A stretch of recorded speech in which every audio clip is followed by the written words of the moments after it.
Just want to call the meeting to order, Sharon. Are we ready? Yep. I would like.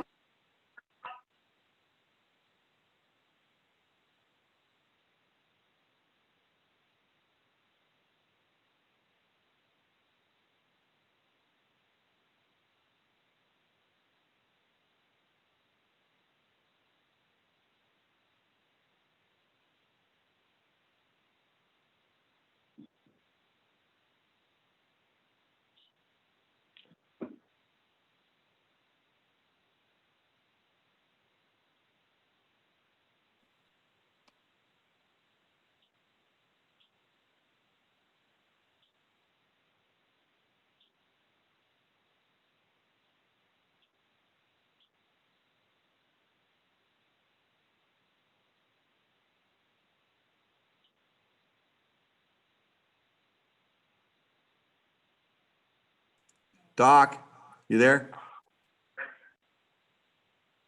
Okay. I'm here.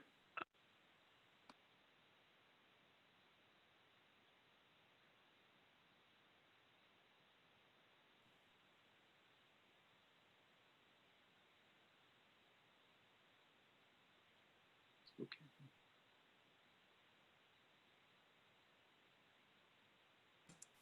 Mike, you have control of the screen. You can go.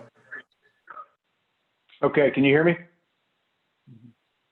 Okay, very good. Good evening. And glad to be able to share our update here virtually with you. As you're probably all well aware, there's a lot going on, a lot to deal with the project, and we're making the best of it.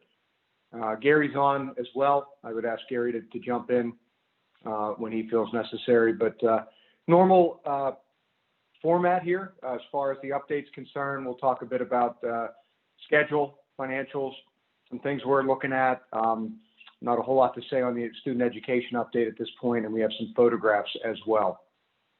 So as we go through this, just again, keeping in mind that we have returned to the job site, and pretty much what Gary has indicated at this point, we are just about at full power from where we were before the COVID-19 break, which is a really good sign. We've had a lot of great cooperation obviously from the school district, and we greatly appreciate that in getting us restarted on the project, but also the contractors. And I know we've been doing our best to navigate our way through all of this. So as far as the schedule is concerned, the Fieldhouse addition, the remaining work will resume after the old bridge demolition occurs, which is scheduled for late June. Science labs are moving ahead nicely in the A, and then also the new high school building. Basically looking at kind of a phased turnover. I know we've got furniture coming in here shortly, but substantial completion of the second and third floor is looking at towards the end of July, and the first floor is tentative for late August to wrap up the new building. So despite the break in action there with COVID, we've been able to continue at a pretty good pace to get the building ready for occupancy for the start of the 2021 school year. Remaining areas of the existing field house remaining on schedule for August 15, 2020. That's the 4 classroom rotation. And there will be the bridge patching that'll need to happen once the demolition occurs. That will go on beyond August 15th, but that always was to go on beyond there. So not a huge concern there. And then, of course, the demo of the existing high school and the final site and field work. Right now, if we maintain our schedule, we're tracking to keep that schedule going. We do need to be able to get the demolition going as we have it scheduled. As far as progress, I kind of mentioned, the addition at the field house, the remainder of that work will follow. A lot of different types of work are going on in the new high school building.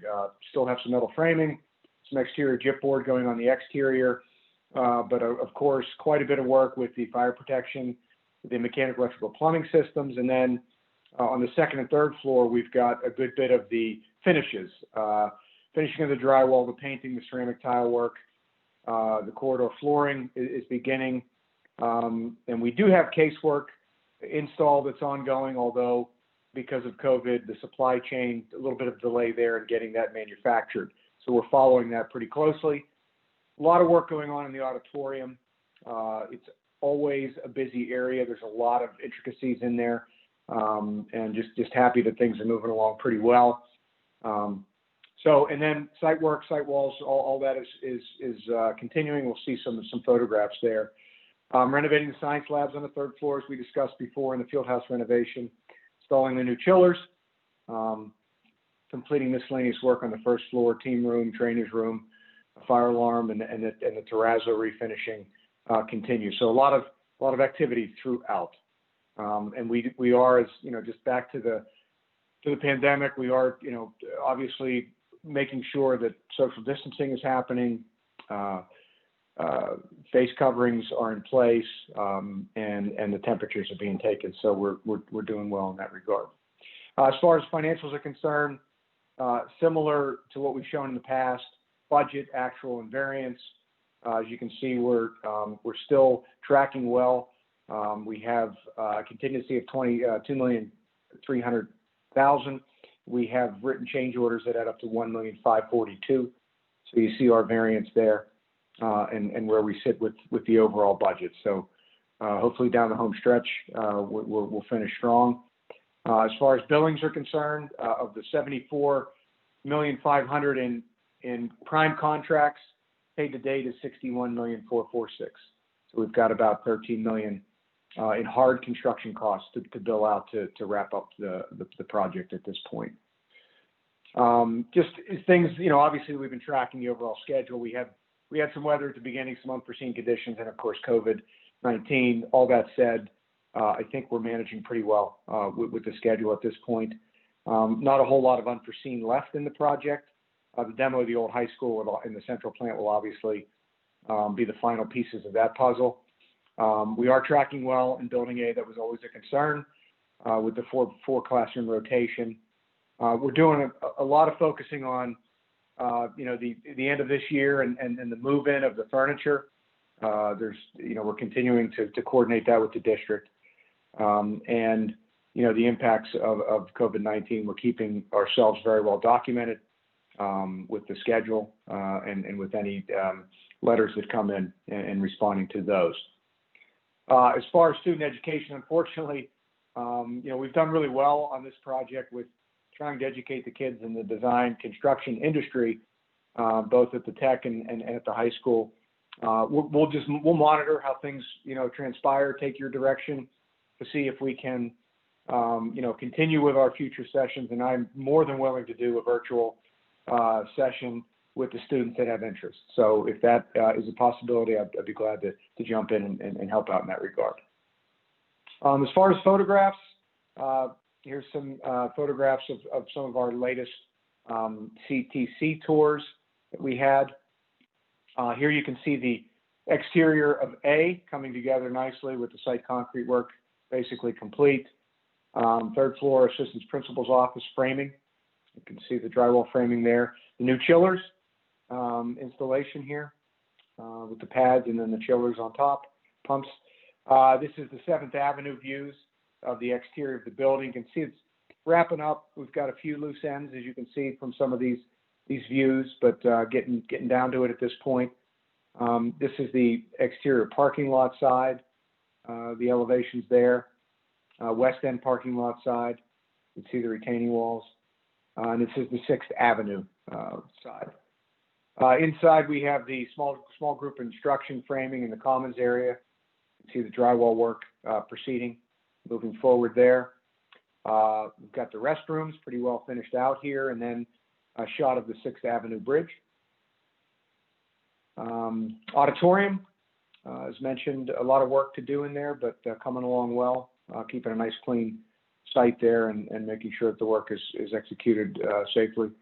I think you can see the catwalk up above, a couple of workers up there. Finished classroom, a couple of shots of the finished classrooms and the third floor corridors. So you can see that really at the top of this building, we're pretty well wrapped up. So A lot of good progress. Here is the interior classroom and the auditorium stairs. And that is it. So Gary, did you have any comments? Anything else you wanted to comment upon?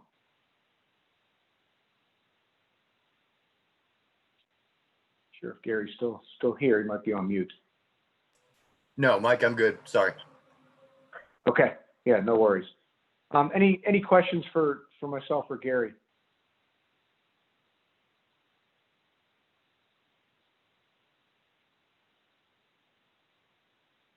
Okay. Thank you very much. My fault. Mike? Yes, yes. Okay, go ahead, Dave. Question. What happens if the school's not ready? Well, at this juncture, the schedules are indicating that we will be substantially complete and ready to occupy. There's gonna. What if something happens and we have another bout of this COVID? What happens?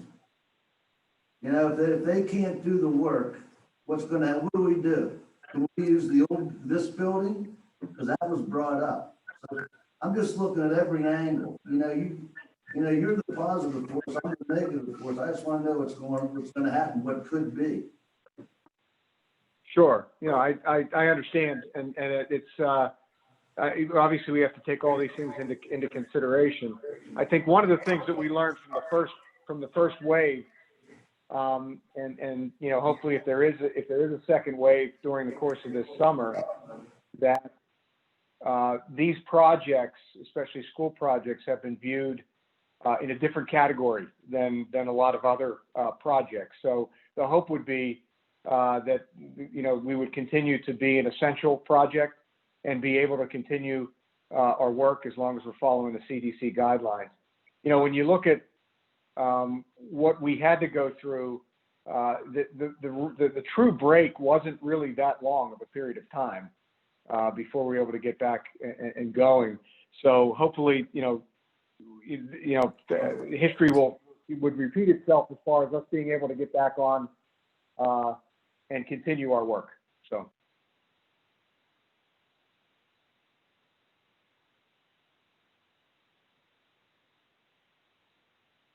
Sorry. Go ahead. Again, please, Dave. Sorry.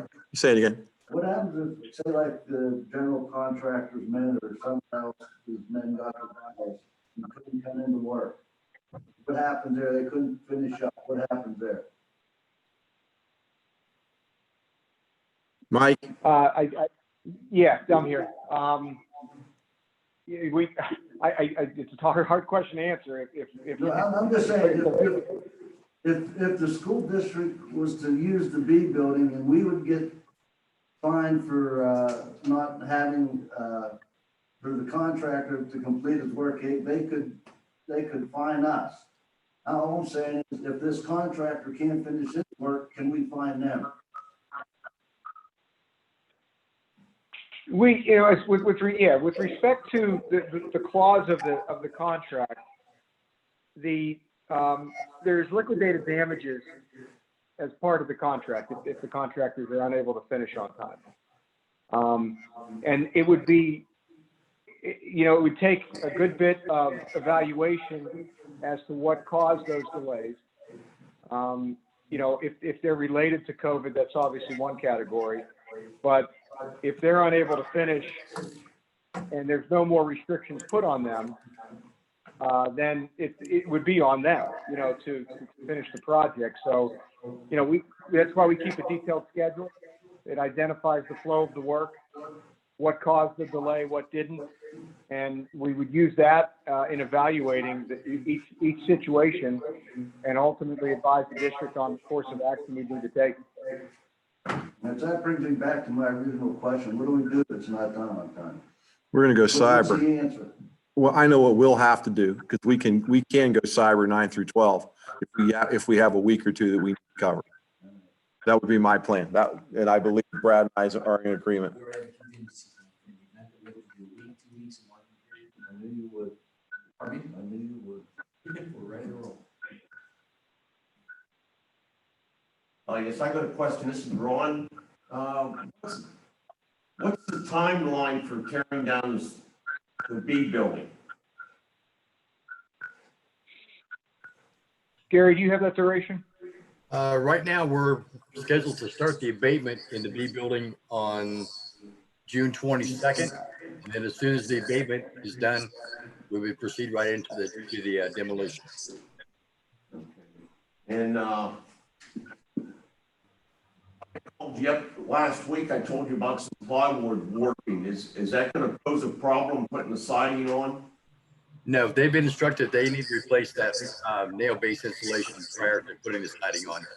The area that we looked at, that's been addressed. Okay, thank you. And that is outdoor plywood, I assume, right? Yes, it is, and it's fire treated also. Oh, okay. Better yet. Okay. But no, we won't install the metal siding over the parts that are starting to delaminate. Those will be replaced. So is that the gray paint that's painted over? Is that the fireproofing? No, the fire treating is injected into it, just like you would with treated lumber on a different material. Gotcha. Okay, thank you. Hey, one more thing. I know it's crunch time. It's getting down, the first time, we're just saying, right, just, make sure everything's right. We're doing the best we can. Yep, absolutely.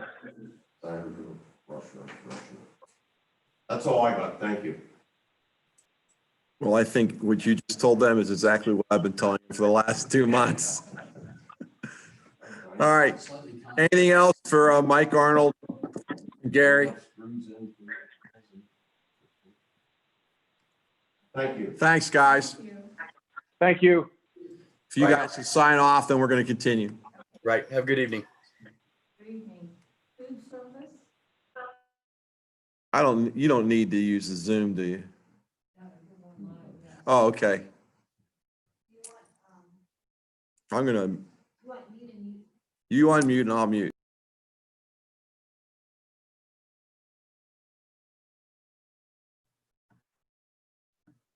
You're gonna have to share the screen ball. Yeah, she's been. Okay.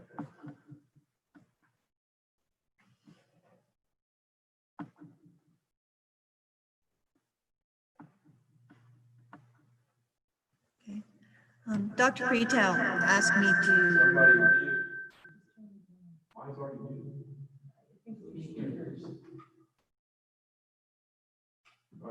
is that better? Okay. Dr. Pretel asked me to update you, or the board asked us to touch base on some of the summer food service programs. As you know, we are doing a modified program this year compared to what we have done in prior years. We did reevaluate the staffing to see if there was any way we could do a traditional program or do multiple deliveries in 1 week. Just for informational sake, the traditional program that we do requires about 33 team members to do our summer food service program. Many of our cafeteria team fall into the high risk demographic, and both them and me were uncomfortable with asking them to work with the exposure to the general public throughout the summer.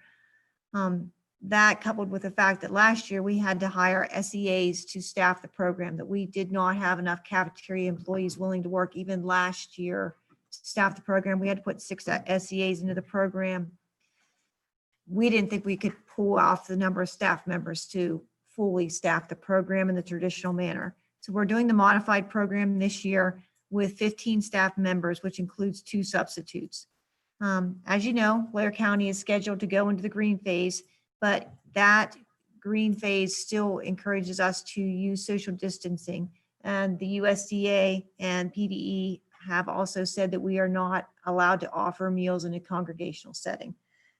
So the modified program, we're going to do 1 preparation site. So all meals are going to be prepared at the junior high school and distributed at the junior high, Baker, Logan, and Irving. Based on what we've done so far, we expect there to be 5,000 meals per week, and that's just lunches. So 10,000 meals, because we're including breakfast, that we will distribute to families throughout the school district per week. So 10,000 meals per week that we will distribute. That's more than double what we've done in the traditional food service program over the summer. Over the summer, we did 2,200 in June when we were doing summer school kids. And then in July, when summer school wasn't running, it would drop down to about 1,600. So we started today with this online ordering. During the daily distribution, we handed out flyers, and we've had people already online. When I looked at 7 o'clock, we had 8 people that had already ordered meals, and that's only within a couple hours worth of time. So we opened it today. It'll close at 10 o'clock Friday, and then we'll distribute the next week. You did a poll. Yep. Correct? Right there. So I did a poll. We had 308 responses. Of those 308 responses, 295 of those said they were able to place electronic orders. Now, we handed out paper flyers today, so those people that weren't able to order electronically, there's a phone number that they can call and place their order, or there's a paper form that they can hand back to the van drivers so that they can order meals for next week. 97% said that they could store the food. Of those that responded, it said that they had 798 children that we could meet their needs. And of the people, when we asked them about the locations, 606 said that they could use the locations that we've offered. So I think that I'm expecting that we're going to have great response, and we're going to be able to reach a lot of families and really take care of this. I know one of the orders that they called today went on and on about what a great program it was, how much they're dependent on this food, how much they're looking forward to having it throughout the summer. You started the once a week thing already, right? Next Wednesday, the 10th will be the first. It'll be the first for I'm curious how that goes. Me too. The thing is, with the once a week, and even with the less staff, we're doing significantly higher number of meals, which means, and we're gonna hit more kids this way than we hit the other way Yeah. every day. And it's going to be a highly organized system. What we're doing is we've asked people to supply a name. So we'll have all their meals pre-boxed. So if you're the Smith family, you'll come in and you have 5 children. I'm going to give you a box that's already full, loaded into your car. So the general public's not going to need to get out of their vehicle. We'll have someone you pull up, tell one person, hey, I'm the Smith family. We'll walkie-talkie to the inside building. Okay, pull that box, they'll bring it out to the curb and load it into the car, and off they'll go. So we should have very, very little contact with the public. It should flow very, very smoothly. Heather has a great meal plan out there that she has a variety of lunches. So 5 different lunches that are packed in. She's got a bag full of French fries, or she's got a bag full of fruit, or a bag full of vegetables. So it's going to be a full nutritious meal. Again, if they have a family of 5, we're going to hand them a gallon of milk, which is the equivalent to the milk for 5 meals for a week. So I think it's going to be a good program overall. I have my concerns on different things I'd rather not bring up here, but I have concerns. I'm sure we all have the same concerns. We're concerned that it's not going to last a week and people aren't going to take care, we're going to do the very, very best we can. There's a full instruction sheet that's in there that tells people this needs to be put into the refrigerator, this needs to be put into the freezer. This is how long this lasts, and if you don't consume it in this amount of time, please dispose of it. So hopefully we've taken care of all the things we possibly can. How is the right place for kids able to serve breakfast and lunch without the kids congregating and social distancing? I don't know the answer to that question, but I heard that advertised today that they're starting up and they're gonna have breakfast and lunch, and they're inviting anyone, any child can come. well, they may not be doing it under a USDA or a PDE approved program. I think they have to. They have to get certified for that. Right. last year. Didn't they have state regs that didn't have to, Yeah, they had to get certified. This young woman had to go and get her certification to do this. and they're obligated for social distancing and face masks and everything else they have to do. Well, it's, in the green phase, it's suggested, it's not mandatory. Suggested for both, for The social distancing, the number goes up. The congregation right, of I people realize goes that, up. right. And the mask is they advise. Yeah, it's not mandatory. Are Any- there any other places in Altoona providing these meals other than what we're doing in Right Place for Kids? I know the Nehemiah Project is offering meals. I think that's the right place for kids. Oh, is it? Okay. And the soup kitchen is down here, and I know the Salvation Army was doing some food distribution. I don't know of anybody that's doing what we're doing, but I know there's a number of church organizations that are handing out boxes of food.